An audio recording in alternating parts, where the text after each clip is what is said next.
여러분 안녕하세요. 마술처럼 세금을 줄여주는 마세TV입니다.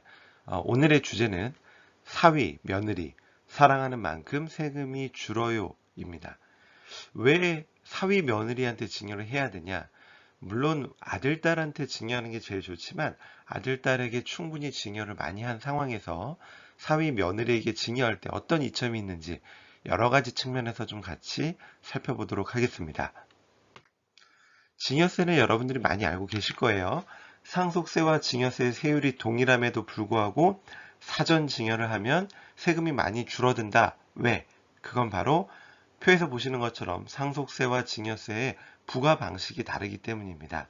상속세는 유고하시는 분이 갖고 있는 모든 재산을 합쳐서 뺄 거 빼주고 거기에 전체 세율을 적용해서 부과한 다음에 자식들한테 나눠준다라고 하면, 증여세 같은 경우는 누가 얼마나 받아가느냐에 따라 세율이 결정되기 때문에 전체 금액이 중요한 게 아니라 받아가는 금액이 중요해서 상속세와 증여세 세율이 같다 하더라도 실제로 부과되는 세금은 달라질 수 있다라는 거죠.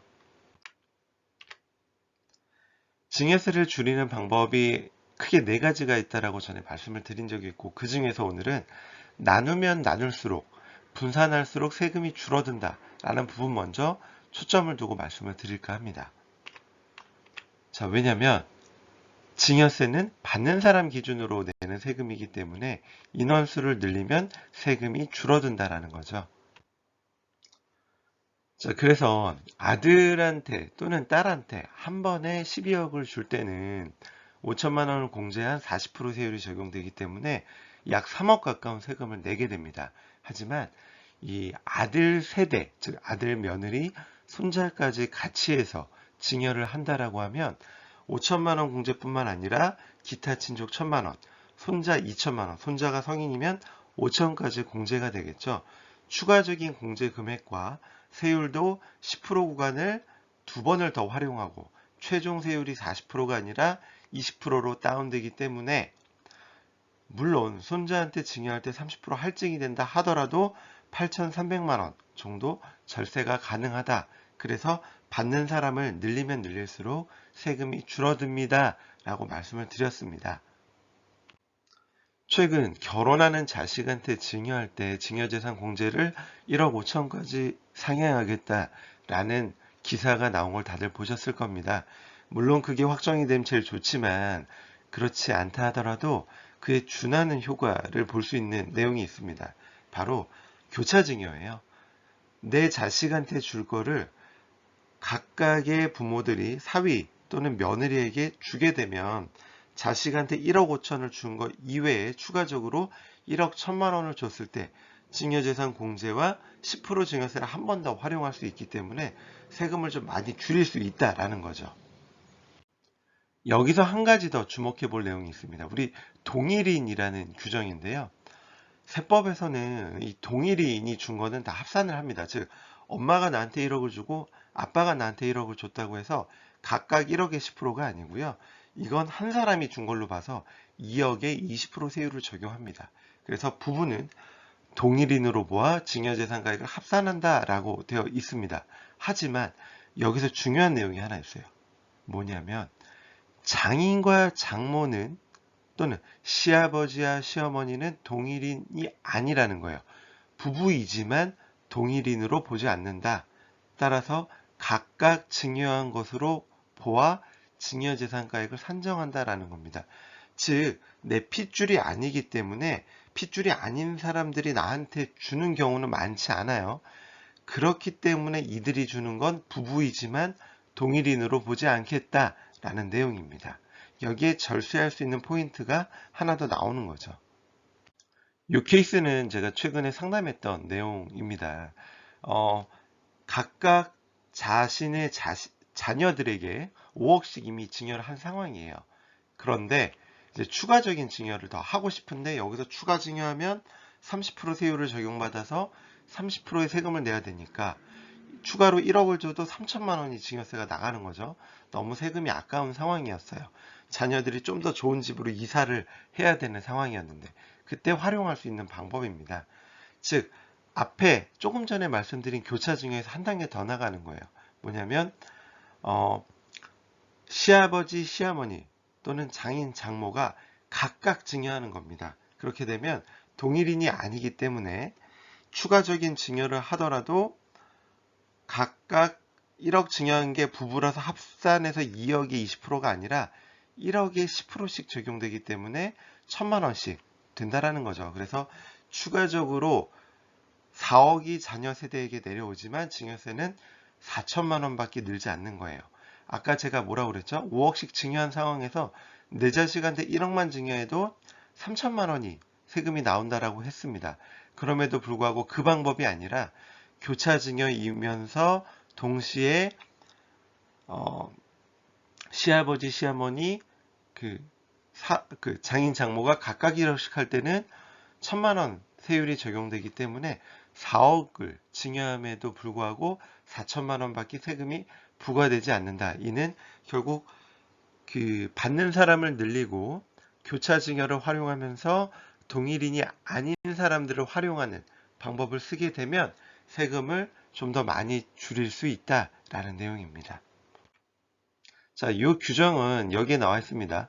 동일인에는 증여자가 직계 존속인 경우에는 그 직계 존속의 배우자를 포함한다 라고 되어 있는 규정이고요. 이 내용은 예규에도 나와 있습니다. 자, 위에 보이는 서면 2016 상속증여 337호에도 나와 있는데 뭐라고 되어 있죠? 장인과 장모는 동일인에 해당하지 않는다. 직계 존속임에도 불구하고 이렇게 해석 사례가 나와 있습니다. 네, 사위 며느리한테 증여하면 좋은 두 번째 이유. 자, 상속인한테 증여하면 최소 10년을 살아야 되지만 상속인 외자에게 한 증여는 5년만 지나면 상속세를 줄일 수 있습니다. 상속인 외자라 하면 대표적인 게 손자, 손녀, 사위, 며느리입니다. 그래서 이 규정을 활용할 수 있다는 거죠. 내가 이미 충분히 나이가 많아서 80세, 85세가 넘어서 이제 와서 증여를 한다거나 아니면 추가 증여를 하려고 하는데 내가 10년을 살기가 되게 부담스러운 상황, 즉 부담스럽다는 얘기는 10년을 더 살 수 있는 확률이 많지 않다는 내용인 거죠. 그런 연령인 때 추가적인 증여를 한다거나 또는 증여를 고민한다면 손자, 손녀나 사위, 며느리한테 증여하는 걸 고민해 볼 필요가 있는 거예요. 왜냐하면 5년만 지나면 증여하고 5년만 지나면 상속 재산에서 빠지기 때문에 상속세를 줄일 수 있는 거고 이 부동산 같은 것들을 증여할 때는 10년 또는 5년을 못 산다 하더라도 증여하는 게 유리할 수 있습니다. 왜냐하면 합산이 된다 하더라도 상속 시점이 아니라 증여일 현재의 가액으로 합산이 되기 때문이라는 거죠. 사위 며느리를 함께 활용하면 좋은 세 번째 이유, 바로 저가양도 규정입니다. 제가 바로 이전 그 유튜브 영상에서 이런 내용으로 정리를 좀 했는데 썸네일 보고 배우자 증여라고 생각해서 안 보신 분들이 많아요. 배우자 증여 내용이 절대 아닙니다. 이 자식하고 저가양도를 할 때 사위 또는 며느리를 함께 넣어서 한다라면 추가적으로 최대 6억까지 절세가 가능하다라는 내용이고 그걸 지금에 보시는 표와 같이 정리했습니다. 물론 이 규정은 부모로부터 그 자녀한테 증여가 아니라 저가양도 하는 내용이고요. 가액이 10억이 넘는 10억 이상일 때에만 절세 효과가 나타난다라는 내용입니다. 그래서 그걸 표로 정리하면 20억이 넘을 때는 최대 6억, 20억 미만이지만 10억을 넘을 때는 최대 30%까지 저가양도가 가능하다라는 내용이고 자세한 내용은 이 채널을 한번 활용해서 확인해 보시면 좋을 것 같습니다. 즉 증여라고 해서 꼭 무상증여만 생각하는 게 아니라 저가양도라는 규정을 활용할 때도 이 6억까지 세금을 줄일 수 있는 방법이 있다라는 내용입니다. 하지만 사람들이 저가양도를 증여로 생각하는 경우들이 많은데 증여는 아니라는 거 한 번 더 확인을 해주시고 마지막으로 사위 며느리한테 증여하면 좋은 점, 증여 후 1년만 지나면 유류분 대상에서 제외가 된다는 내용입니다. 민법에 나와 있는데요.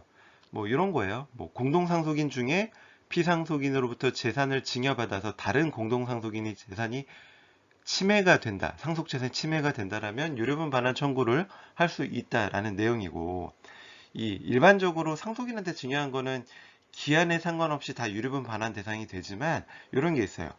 상속인 외자한테 증여한 내용이 있다라면 이 증여한 내용은 민법 제1114조에 의해서 상속 개시 전 1년간의 행한 것에 한해서만 그 가액을 합산한다라고 되어 있습니다.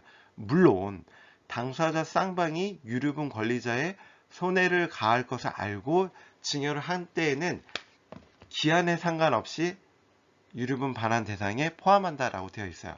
그래서 손자 손녀한테 증여한 거는 좀 사실 그 손자 손녀보다 그 부모의 의지가 많이 들어갔기 때문에 유류분 대상에서 제외되기 좀 어렵다라는 이야기가 더 많습니다. 하지만 사위 며느리한테 증여한 거에 대해서는 조금 더 자유로울 수 있다라는 거죠.